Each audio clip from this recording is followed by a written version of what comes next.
Vocês, aqui quem fala é o professor Rafael de Química, e estamos aqui para mais uma semaninha das nossas aulas. Bom, e se você está gostando desse nosso conteúdo, não esqueça de curtir o nosso vídeo, compartilhar com seus amigos que, assim como vocês estão em ano de vestibular, comenta o que você acha do projeto e dê sugestões, o que você está achando, além, claro, de assinar o nosso canal e bater aí o sininho para você receber uma notificação toda vez que sair um vídeo novo. Lembrando que aqui no Enem 360 nós temos vídeos todos os dias da semana para você com conteúdo diferente, tá? Siga as nossas redes sociais, também me segue lá no meu Instagram para você ficar sabendo de mais novidades. Beleza? Então, vamos lá, vamos começar aqui.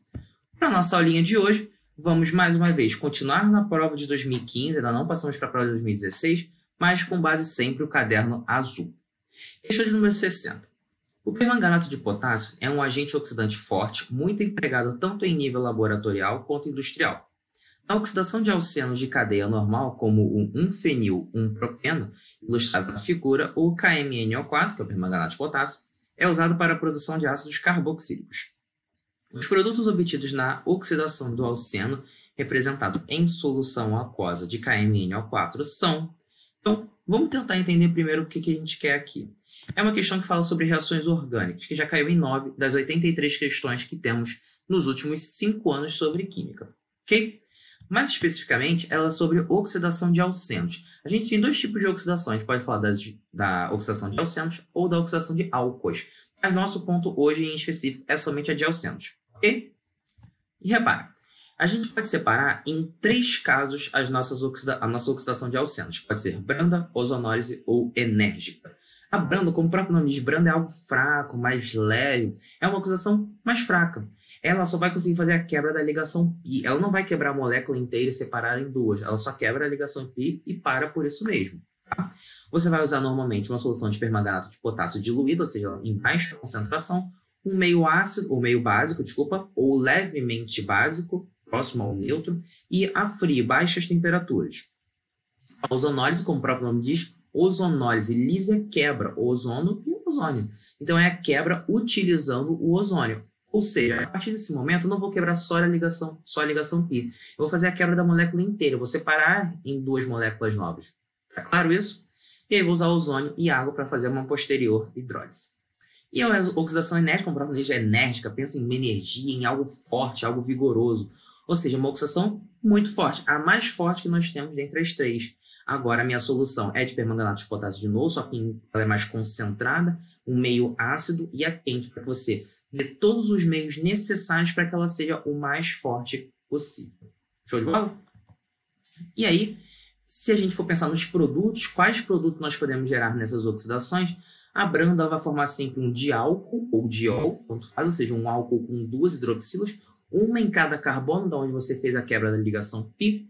A ozonólise, quando você quebra e separa em 2 compostos, se você tiver um carbono primário, vai formar um aldeído, e se for carbono secundário, forma-se uma cetona. Agora, se a sua oxidação for enérgica, mais ou menos o mesmo raciocínio. Eu vou quebrar a molécula, vou separar em 2. Se esse carbono que separou for terciário, vira cetona. Se ele for secundário, ele vira ácido carboxílico. Se ele for primário, ele vira CO2 mais água. Que na verdade ele vai formar ácido carbônico, né? H2CO3. Mas por ser um ácido fraco e instável, ele se decompõe. Ele vai virar CO2 e água. Show de bola? Isso aqui é só um resuminho para você ter uma ideia. Agora vamos lá. Vou pegar aqui meu reagente, que é o 1-fenil-prop-1-eno, ou 1-propeno, como ele coloca aí. E vou fazer a quebra da ligação π e sigma, né? Eu vou fazer a quebra da molécula como um todo, já que isso é uma oxidação enérgica. Ele fala, ele não é exatamente assim, olha, vai ser enérgico, mas ele fala que vai formar ácidos carboxílicos. A gente acabou de falar no resuminho, só forma ácido carboxílico se ele for uma oxidação enérgica, ou seja, preciso separar a molécula inteira, ok? Faço isso de novo, meio ácido com permanganato de potássio. E aí, quando eu quebro e faço a formação das novas moléculas, eu vou ter esses 2 produtos sendo gerados aqui.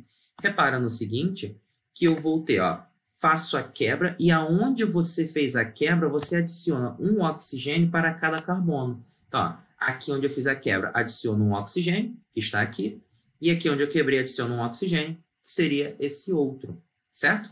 Cada um dos carbonos teria um hidrogênio sobrando, não é verdade? Ó, esse carbono daqui estaria fazendo 2, 3 ligações e mais um hidrogênio 4. Esse hidrogênio que está ligado na carbonila, ele consegue ser oxidado e virar hidroxila. Olha essa informação. Hidrogênio ligado na carbonila consegue virar hidroxila dentro dessa oxidação enérgica. Tá? É somente esse hidrogênio. Os outros hidrogênios, por exemplo, que existem aqui no anel aromático, esquece. Eles não vão ser oxidados. Ok? Só aquele da carbonila. Até para que formem ácidos carboxílicos, que é o que ele de fato pretende que seja feito. Ok? Agora, qual é o nome desses produtos aqui? Bom, eu tenho dois produtos, esse com anel aromático e esse aqui como um mais tradicional. E pensando nesse primeiro aqui, eu tenho anel aromático e mais um carbono, eu poderia chamá-lo, por exemplo, de fenil metanóico, sendo fenil porque o anel seria a ramificação e metanóico porque seria a cadeia carbônica de um átomo só. Lembra, prefixo met para apenas um carbono. Foi de bola? Ou, se você considerar tanto o anel quanto esse um carboninho como uma cadeia só, tudo como uma cadeia principal, que seria o tal do benzil, a gente poderia chamá-la de ácido benzoico.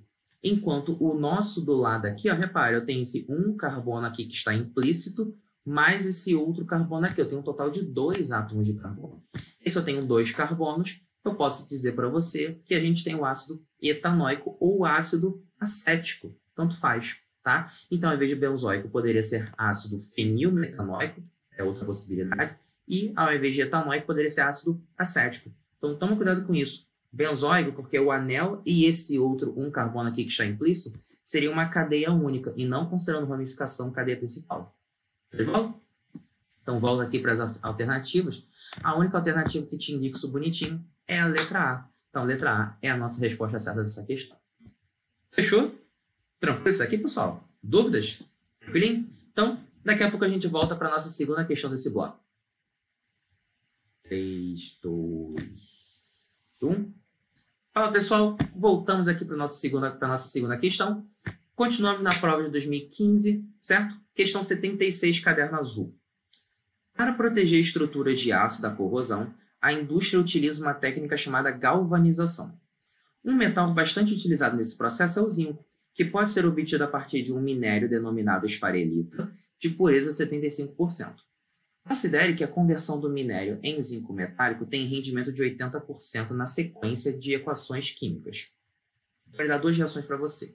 Considere as massas molares, ele dá para você também. Uma coisa que você tem que reparar é sempre o seguinte: questões que sejam já até me adiantando de estequiometria, elas sempre virão com as massas na questão. Por quê? A prova do Enem, não sei se você já reparou, se vai ser a sua primeira prova, mas as questões do Enem, a prova não tem tabela periódica.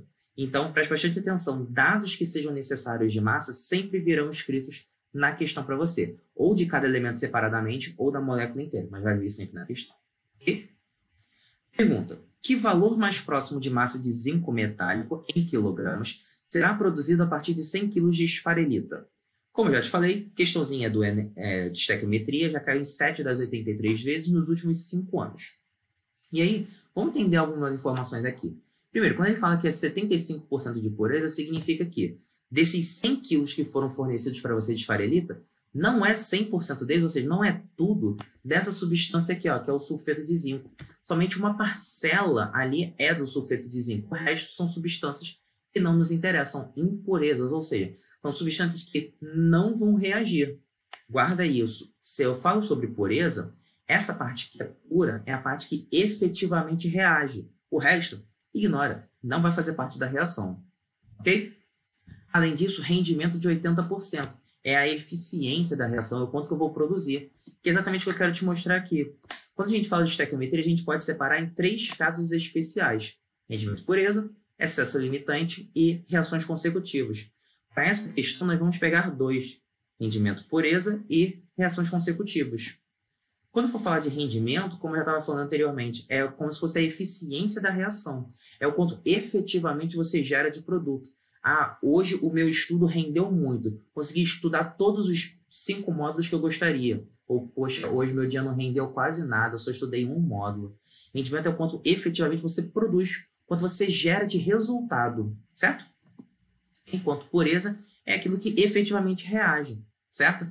Lembra-se sempre que rendimento é em função do produto, é o quanto vai formar, e quanto pureza é o quanto você vai consumir, porque ele está relacionado com o reagente. Show de bola? Tranquilo? Beleza? Então, preste bastante atenção nisso. Se isso é uma reação consecutiva é uma sequência de reações. Ou seja, vou ter 2 ou 3 reações que vão vir em sequência, como o próprio nome diz, para gerar um produto final de interesse. Nesse caso aqui, ó, eu começo com a minha esfarelita, em que 75% dela é desse carinha, do sulfeto de zinco, e vou fazer essa sequência para formar o zinco puro, o zinco metálico, que é o meu ponto de interesse. Ok? Coisa que é muito importante. Se isso é uma sequência de reações, a quantidade que você forma na primeira reação, obrigatoriamente tem que ser a mesma quantidade que você consome na segunda reação. E por que isso acontece? Lembra daquela lei de ação das massas? Na natureza nada se cria, nada se perde, tudo se transforma. Então, se eu estou produzindo 2 mols do óxido de zinco, eu também tenho que consumir 2 mols de óxido de zinco. Senão, essa minha sequência não vai dar andamento, ela não vai andar na forma com que a gente gostaria. Tá? Então, tome bastante cuidado com isso. Se eu tenho reações consecutivas, o quanto se produz na primeira reação tem que ser a mesma quantidade que venha a ser consumida na segunda reação. Show de bola? Repare que aqui não tem isso, né? Então, eu vou lá e multiplico todo mundo por 2. Quando eu multiplicar essa segunda reação por 2, agora sim eu equivali. Fiz aqui a equivalência entre o quanto eu vou usar e o quanto eu já tinha produzido anteriormente. Show? O que eu vou fazer agora? Eu vou cortar, vou simplificar isso que eu tenho de igual e vou somar tudo para chegar na minha equação global. Com isso, eu tenho a reação global dessa situação que nós temos de produção do zinco metálico a partir da esfarelita. E aí, vou jogar aqui para o cantinho rapidinho e repara que eu marquei, eu destaquei em azul o sulfeto de zinco e o zinco metálico. Por quê? Toda e qualquer questão de estequiometria, você tem que separar 2 moléculas para fazer a sua relação. Né? Você sempre tem que ter, lembra disso, reação balanceada, separar quais são as moléculas e quais são as suas unidades. Para você saber quais serão as moléculas, é só você pensar no seguinte, são sempre aquelas que ele fala na questão. Ele te dá informações sobre o sulfeto de zinco, né, que ele considera como esfarelita, e te pergunta sobre o zinco metálico. Então, tem que ser essas 2 substâncias para você usar na regra de 3. Certinho? Show? Então, vamos aqui. Ó. Primeira coisa que eu vou fazer, eu vou verificar a pureza, para saber o quanto efetivamente vou colocar para reagir, certo? Para que depois eu consiga descobrir o quanto efetivamente é produzido. Ok? Então, a pureza sempre tire antes de fazer a sua regra de 3 principal. Olha só. Eu tenho, então, 100 quilos, que é o total de esfarelita, mas eu só tenho 75% de pureza, ou seja, somente 75% disso efetivamente reage, porque é desse carinha aqui, o sulfeto de zinco. Essa conta é fácil, 75 quilos, ou seja, eu tenho 75 quilos de sulfeto de zinco puro, que efetivamente reage. Show? Aí vamos lá. Ó. Primeira linha é a chamada de linha teórica, são os dados de referência. Se eu estou falando de massa na questão, se eu te forneço uma massa sobre o sulfeto de zinco, e pergunto uma massa de zinco metálico, eu tenho que usar, então, as minhas unidades de referência em massa, ou melhor, as massas molares, tá? Que já foram dadas na questão, tá lá no enunciado. Ok? Coloquei esse 2 na frente de cada uma delas porque é o próprio número do balanceamento, ó, repara. 2 e 2. Show? Então, primeira linha da regra de 3, pegue dados que são fixos, massa molar, número de mols, volume da CNTP ou aquela constante de Avogadro, pega essas unidades de referência e multiplica pelo número aí que você usou do coeficiente estequiométrico. Segunda linha, eu coloco aquilo que foi dado pela questão, esses 75 quilos que a gente acabou de descobrir, e o x da questão, tá? Faz as contas, você acha 50,25. Aí, tome muito cuidado. Você tem essa alternativa aí na questão, você tem a alternativa de 50 quilos. Só que, lembra que ele falou que tem 80% de rendimento? Ou seja, esses 50 quilos é o que eu gostaria de produzir, é o que eu deveria produzir. Mas não é aquilo que eu efetivamente produzo. Ou seja, eu preciso agora ver o quanto, de fato, é gerado do meu produto.